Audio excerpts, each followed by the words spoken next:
সারা বছর চাকরি করে ক্লান্ত শরীর ও অশান্ত মনকে একটু বিশ্রাম দিতে এই যুবক একদিনের জন্য জঙ্গলে অবকাশ যাপন করতে চায়। এজন্য জঙ্গলের ভিতরে প্রবহমান একটি জলাশয়ের উপর প্লাস্টিকের ট্যাপ দিয়ে আরামদায়ক একটি ঘর তৈরি করে, যাতে সেখানেই সে বিশ্রাম নিতে পারে।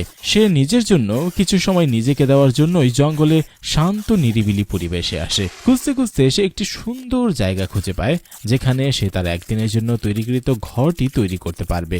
বাড়ি থেকে আনা প্লাস্টিকের টেপ 4টি গাছের সাথে বিভিন্ন সিস্টেমেটিক ওয়েতে পেঁচিয়ে জলাশয়ের উপরে তার অবকাশ যাপনের ঘরটি তৈরি করতে থাকে। আসলে অলিভার একটি প্রাইভেট কোম্পানিতে চাকরি করে।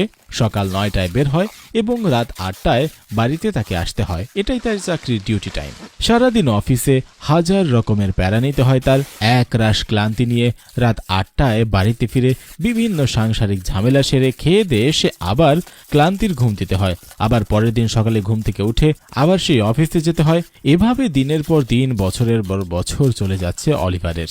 এজন্য সে চিন্তা করলো নিজের জন্য কিছু করতে। তাই সাপ্তাহিক ছুটিতে সে বাড়ি থেকে 5 কিলোমিটার দূরে একটি জঙ্গলে এসে তার অশান্ত মনকে একটু শান্ত করতে চায়। সেজন্য আজকের এই উদ্যোগটি নিয়েছে সে। প্লাস্টিকের টেপটি দিয়ে ঘর তৈরির জন্য উপর থেকে নিচে স্তরগুলো শক্ত মজবুত ভাবে তৈরি করে এবং সাইডে পাতলা আস্তরণ দিয়ে হলেও সে এই ঘরটি তৈরির কাজ সম্পূর্ণ করেছে।